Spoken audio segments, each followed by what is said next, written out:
Well, hello, friends, and welcome to Bookmas Day 4. I am really hoping that this microphone doesn't die while I'm filming. So if you see me looking down, like constantly, it's because I'm checking to make sure the mic is still on because I have had it stop on me while recording.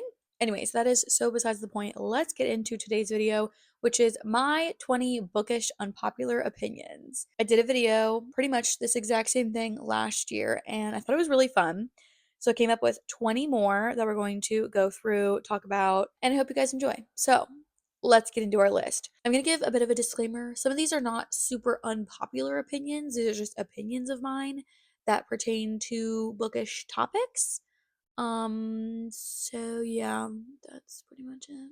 Starting off, we have number 1, audiobooks count as reading. I think no matter what, if you are listening to or using your eyes to read a story someone else wrote, that counts as reading, no matter what anyone else says. So that's just my opinion.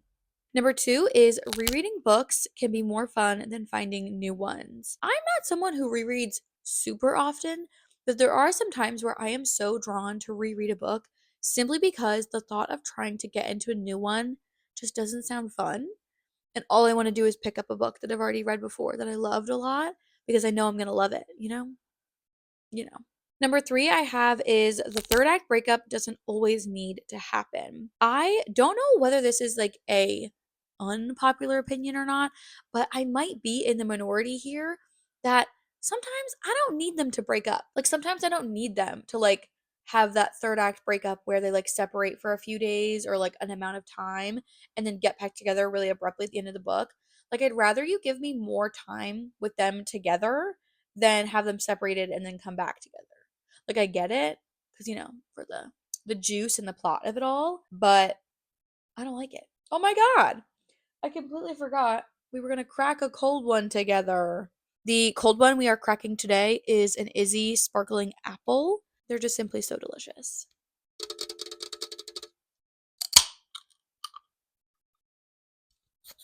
Cheers. Gosh, those things are so good. Back to our list. Number 4, some slow burns are just boring.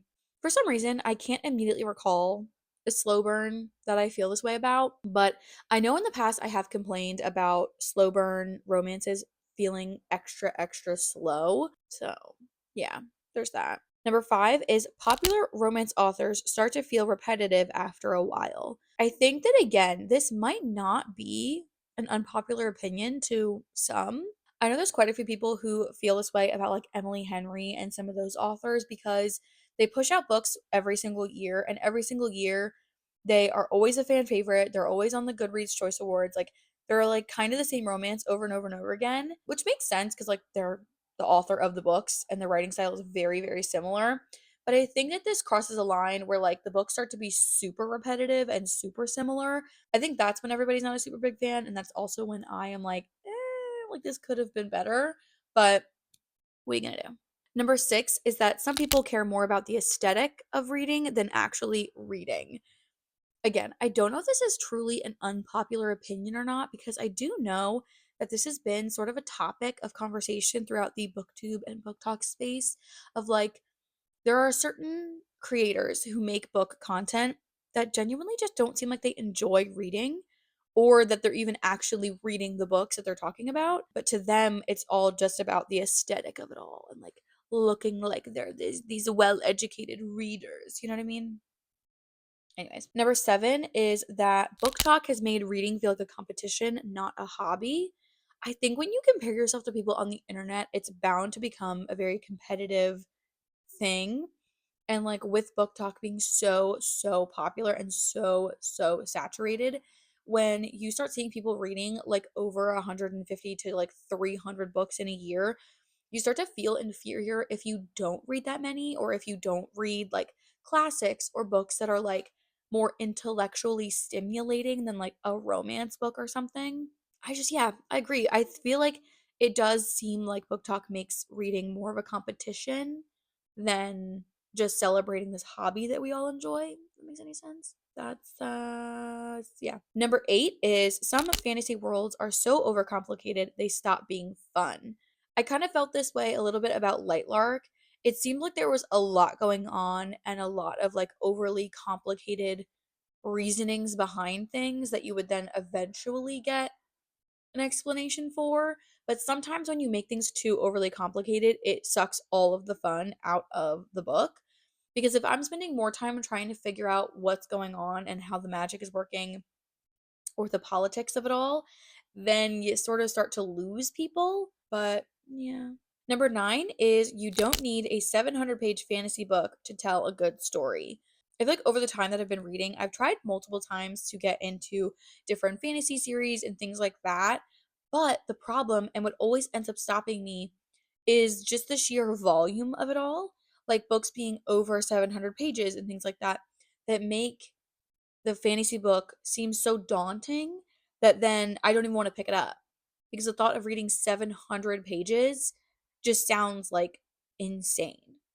And I truly do not think that you need that much time to truly tell a good story. I know that for some authors, like Sarah J. Maas, like she's huge, huge books. And I know that for in that situation, she's using it to really, explain to you everything that is going on and give you as much detail and as much plot as possible. But sometimes it just doesn't seem necessary. You know what I mean?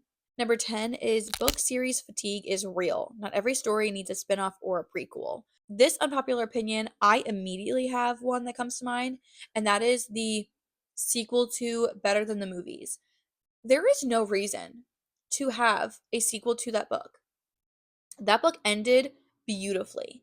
It was a perfect standalone. There was no need to have a second one, but because of the popularity of the book and all that jazz, they, must have decided to have her write a sequel, or maybe she decided to write a sequel. I don't really know.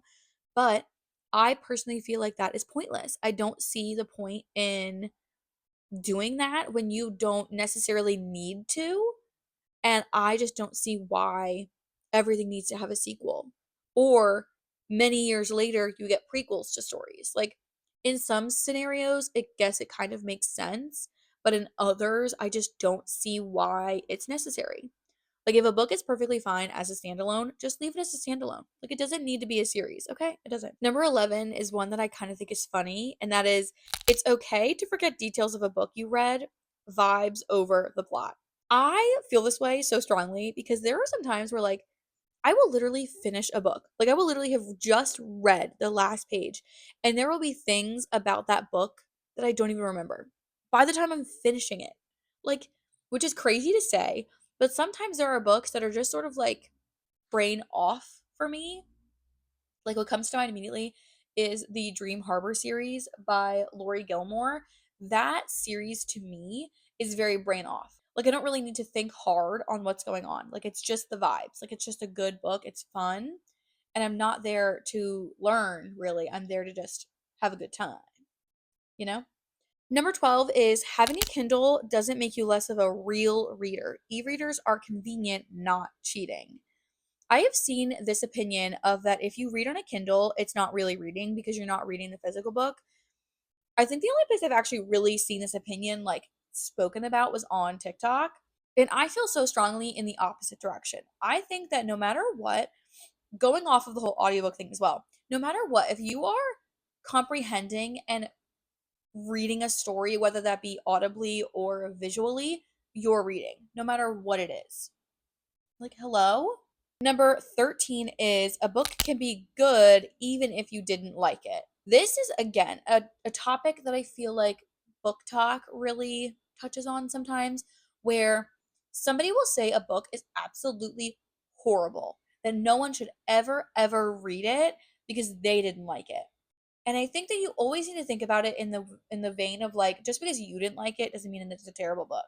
I mean, I definitely am guilty of saying things of that sort of like this book sucks because I didn't like it, but I am able to like understand like this book is for someone else. Like maybe this book isn't for me specifically and it just wasn't written in a way that I enjoyed or connected with me on a deeper level. But that doesn't mean it's a bad book. It just means it wasn't for me. You know what I mean? Number 14 is a 3-star rating isn't bad. It means I liked it, not that this is trash. Again, this is a very subjective opinion, I think, because for me personally, if I give something a 3-star it doesn't mean that it was absolutely terrible and then I think it's trash. It just means I didn't like it like a whole lot. I enjoyed the book. It was still a good time. If somebody asked me for a very specific recommendation and that book happened to be the perfect fit, I'd still recommend it to them. You know what I mean? Whereas if it was like a 2 star, I'd be less likely to recommend it to somebody if they were like truly asking for a book that was exactly what it was. And then 1 star, of course, I like would never recommend it. I would tell everybody not to read, but besides the point. But I think sometimes people assume if I give it a 3 star or anything even below like a 4, that immediately it's trash and then it's not worth reading. Like, but for me personally, that's not how my like star ratings work, I guess. I don't know how to explain that. Anyways, besides the point. We have number 15, and this is a pretty hot take, I think, in some spaces of the internet, maybe. I don't know. And that is not every book needs spice to be romantic. I am in maybe the minority, I'm not really sure, that isn't the biggest fan of spice in romance novels, but I will still read. I mean, most of the books that I read have it in there. But typically it's very skimmable, or you can just like completely skip the chapters typically. But I feel like sometimes, especially now with how like book talk is with stuff, it's like all these authors think they have to put it in their book in order for their book to do well and be popular. But I feel like it doesn't have to be like that. You know what I mean? Number 16 I have is it's fine to skip the smut or the world building if it's dragging. You're allowed to skim. Now, I don't mean that you can skim the entire book. I'm just saying that if there are points in a story where it feels so slow or you're just not feeling reading smut right now, you can skim it. Like, no matter what. If it's genuinely like, you want to keep reading, but this passage or this, world building chapter that you don't feel like reading is just dragging on, as long as you're still skimming, because there could be important things you need to know in certain chapters and certain things like that. As long as you're just skimming through and making sure you're not missing anything too important, I think that is totally within your right as a reader. There's that. Number 17, again, not a super unpopular opinion, and that is most enemies to lovers romance books are not actually enemies. They just don't like each other. It's almost more like loathe to lovers, if that makes any sense. Number 18 is you can love a trash book and also hate a well written one. Reading is such an opinionated hobby. Like, no matter what, you can love a book that is just straight trash. It is like so bad. And to most other people, they would feel that way, that it's not good. But to you, you love it, and that's all that matters. And vice versa. You can hate a book that is so well written, but if you don't like it, you don't like it. And that is simply okay. You don't have to like a book just because everybody else likes it or because everybody says it's well written. You can hate it. And if everybody hates a book and you like that book, you could still like that book. That is so fine. Number 19 is that you don't have to root for the main character. There have been many a times where I have not really enjoyed the main character that we're following throughout a story. And for a lot of it, had not been rooting for them or rooting for them to, you know, end up in a happily ever after situation. Of course, by the end, I usually had turned around on that opinion and was rooting for them again. But there have been times where those main characters are so insufferable and I cannot stand them, and you just have to get through it. Or if you really don't like them, you can just DNF the book and be done. You know what I mean? In our number 20 spot, I think this might be one of my most not super unpopular opinions, but I don't really know. And that is the I don't read romance people give the same energy as I'm not like other girls. Because you get the people on Book Talk that feel that because other girls and other people read romance, that diminishes their credibility as a reader or that they're not a real reader. And, they're like, well, I don't read romance because of this and da da da da da da da. It gives the same energy of like, I'm not like other girls. Like, I'm just like one of the guys. Like, like, oh my God. Like, you know what I mean? And no need to offend. If you feel that way, if you feel like, hey, I don't like reading romance, it's just not my genre, that's fine. But I think when you go as far as to like bully and make other people feel bad for enjoying romance, that's when it crosses over into the I'm not like other girls sort of energy, I guess, that could be given off. I don't really know how to explain that very well. There's that. Anywho, there's my 20 unpopular bookish opinions. Let me know if you guys have any other unpopular opinions down in the comments. I would love to see what you guys think. Let me know if you guys agree or disagree with any of my unpopular opinions. I would love to have a big old conversation about all of our bookish opinions, friends. And without further ado, thank you guys so much for watching. Comment, like, and subscribe down below, and don't forget to put on those post notifications so you get a notification the next time I post. And I will see you guys tomorrow. Toodles!